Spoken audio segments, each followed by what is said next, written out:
You're watching Class 16 of another Boots Flipped production. Imperial, righteous respect, 'cause we ain't done yet. Lock it down and overthrow all the pirates and get out of town. Oh, that's right! We are at Class 16 and we are getting ready to do something that you have never done before. Yes, today in class you are going to lay out a room. Not only lay out the room, you are going to figure the ampacity of everything that is going to be on that circuit. You are going to lay out those circuits. You are going to figure box fill for each box. Before we get started, I just have to give you a little bit of information. We need to assume these things. Every single gang box has 22 cubic inches.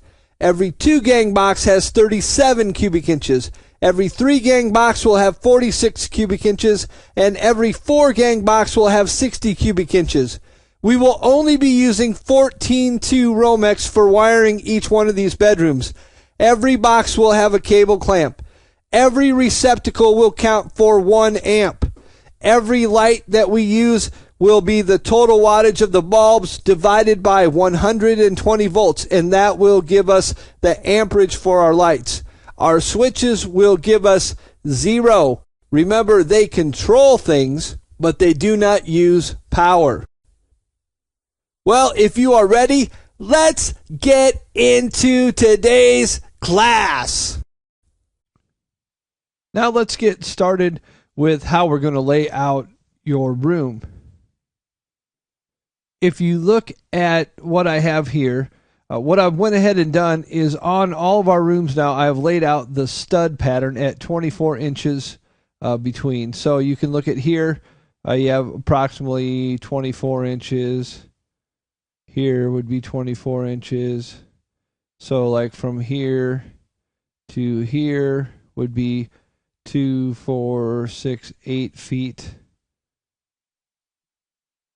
So you can begin to lay out all of your receptacles based on how far apart these studs are. When you get up to a corner like this, we're going to say that's approximately 1 feet. So you're at this one, you'd be 3 foot from the corner. Another 2 feet would be 5 feet, 7 feet, 9 feet. You can go like that. From here to here is 24 inches. This might be about another foot or 14 or 15 inches. You can look here and you're 2, 4, 6 feet along this wall. So when you're laying this out, I put the studs in for you just so you could start to lay out based on where the studs might be. It's really easy to lay out a room when you don't have any idea where the studs are. You can say put an outlet here or put an outlet over here, when in reality you may not be able to do that. So that's why I did that. So let's get started. I want to first lay out my room. Well, I can go from this wall here, and I know this wall is longer than 2 feet. Since it's longer than 2 feet, I have to put a receptacle. Well, it's approximately 6 feet, so I can basically put a receptacle anywhere. I'm going to stick it pretty close to the center, which would be about right here. So I'm going to put one receptacle right here. Now let's start around the room going this way. I'm 6 inches. There's 2.5 feet, 4.5 feet, 6.5 feet. Well, the code says I got to be within 6 feet of the door, so I'm going to have to put my receptacle right here. As we go around the room, I'm at 2 feet, 4 feet, 6 feet, 8 feet, 10 feet. Around the corner, I can probably get to there, which would be 12 feet. Now I'm thinking this wall or this wall is where they're going to put their bed. So I'm going to want to put another receptacle on this wall. So I'm at 2 foot, 4 foot, 6 foot, 8 foot, 10 foot, 12 foot. 12 foot, that's probably a little far away. Why don't I go maybe back a couple feet and go to 10 feet? Or maybe I'll just go to 8 feet. Now let's go 2 foot, 4 foot, 5 foot, 7 foot, 9 foot. Well, I'm thinking I want to get 2 on this wall, so I might want to go here. And I'm definitely within my 12 foot for my receptacle. Now I can go 2 foot, 4 foot, 6 foot, 8 foot. Now if I go here 8 foot apart, how far am I away from this door? Because I have to be within 6 feet. Well, if I went 2, 4, 6, 8, and I'm right here, then if I went 2, 4, 6.5, so I can't be 8 feet apart. I'm going to have to go 10 feet apart. So I might go 2, 4, 6, 8, 10, put a receptacle right here. And now if I count 2, 4, about 5.5, I'm within 6 feet of the door, so I don't have to add a receptacle. So in this room, I have 1, 2, 3, 4, 5, 6 receptacles. Now, why don't we go ahead and put in a couple of switches? So I'm going to put in a couple switches here. Now, what are my switches for? Well, how about we put in a switch for our ceiling fan? This is a master bedroom. So now I have a ceiling fan in my master bedroom. I'm not going to get too fancy with this one. So I have a ceiling fan. With my ceiling fan, I'm going to have a couple switch legs coming out of there. So I'm going to bring that down to my switches. All right. Now let's say the panel in the house is right below the master bedroom, and it's going to be right about this area. So probably I'm going to choose one of these 2 receptacles to be my home run receptacle. So if I go ahead and lay out this room, remember I have 6 receptacles. So that would be, I think we talked earlier that we're going to have 120 watts or 1 amp per receptacle. So if I had 6 receptacles and I took them times 1 amp, that's going to give me 6 amps. Now I have 2 switches. Well, the switches really don't count as anything because they're just switches. They only control power. They don't use power. But what they control uses power, so a ceiling fan would use power. Well, let's say we have a light kit on there with 4 60-watt bulbs. So 4 times 60 equals 240 watts. If I divide that by 120 volts, I get 2 amps. So I have 2 amps for my lights on my fan. And now let's say my motor on my fan, let's say it's 3 amps.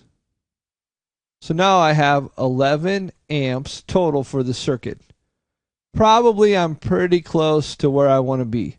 Maybe I would pick up the lights in my master bath. You know, it'd have to be a judgment call, but we'd have to see. Possibly there's a family room on this side. Maybe I might pick up a couple receptacles here instead so that I can pick up what's on this wall, and that would make it a lot easier. But for now, let's just look at this master bedroom. And let's go ahead and lay it out. And hopefully you wrote this part down because I'm going to get ready to, I'm going to delete that part. Okay, so let's say I went ahead and did my home run right here. And I'm going to denote my home run by using an arrow. So that's my home run. I'm going to run from this box to this box. Then I'm going to go around the room to this box. And now I have to feed my switches, so I'm probably going to come out of this box to feed my switches. And I'll probably come out of my switch box then around to this receptacle. I'll come from this receptacle over to that receptacle.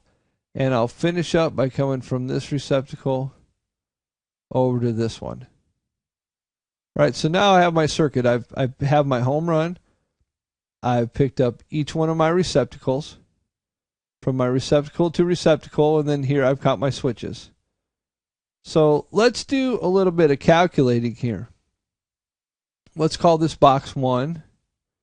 Let's call this box 2, box 3, box 4, box 5, box 6, box 7, and then the ceiling fan box is box 8.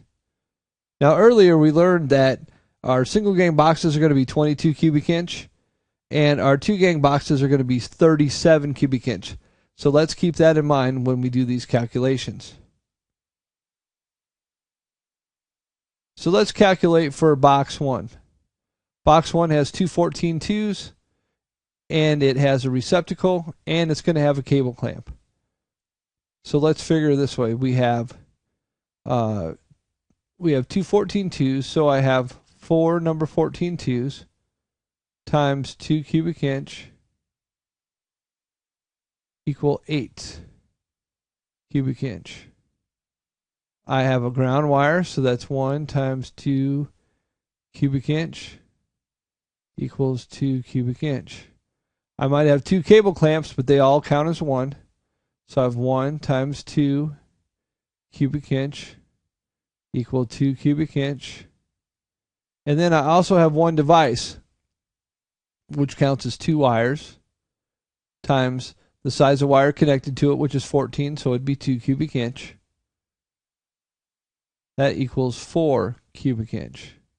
If I add that up, I have 8, 10, 12, 16 cubic inch.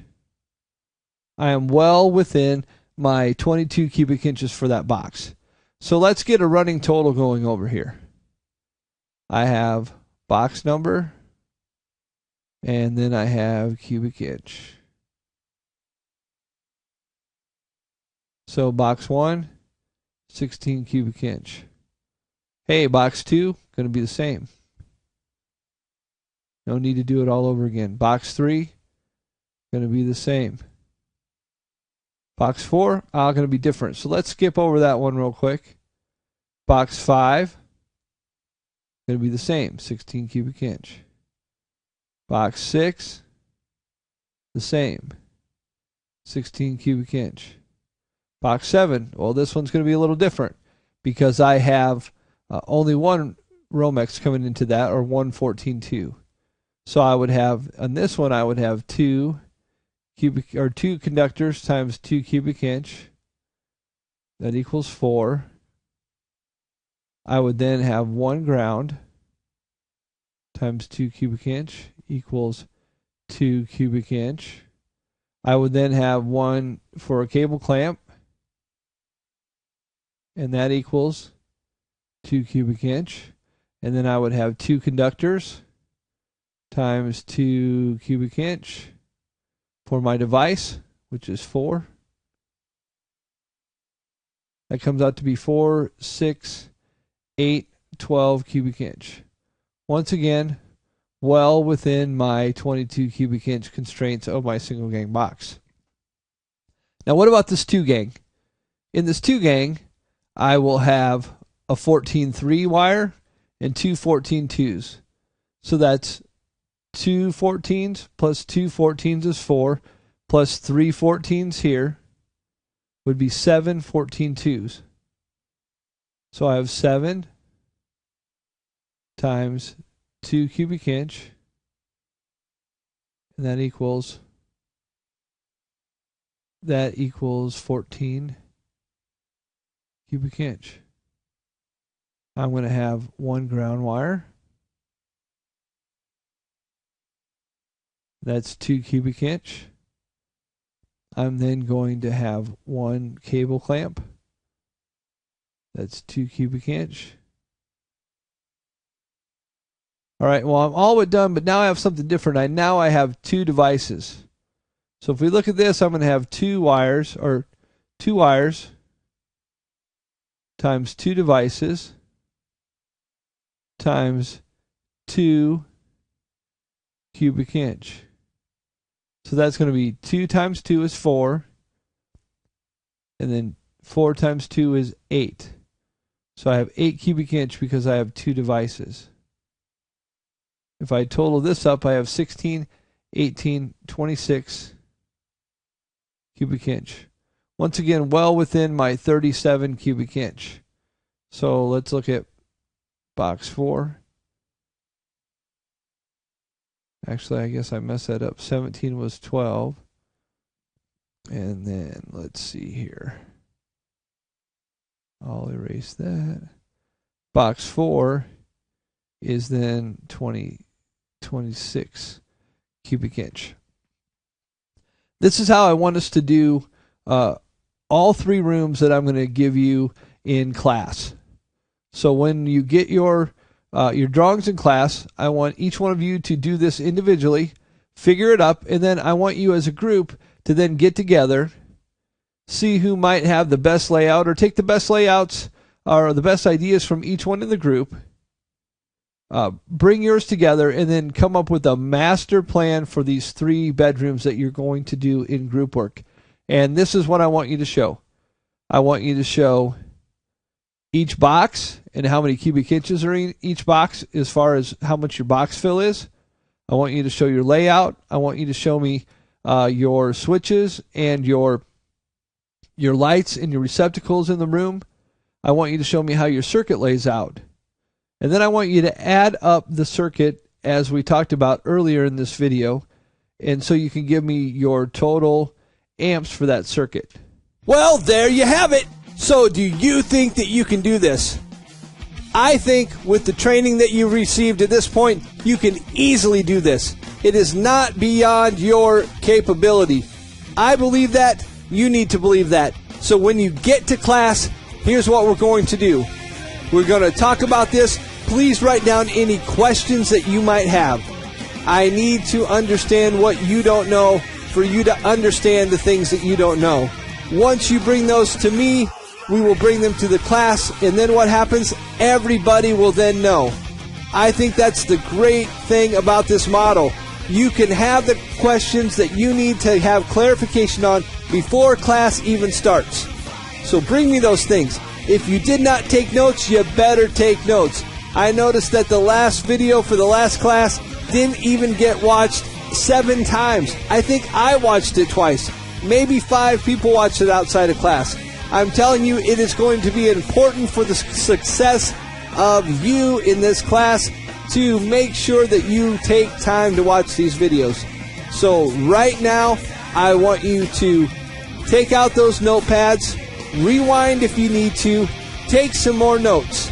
I will see you next class, and always, always, always be safe!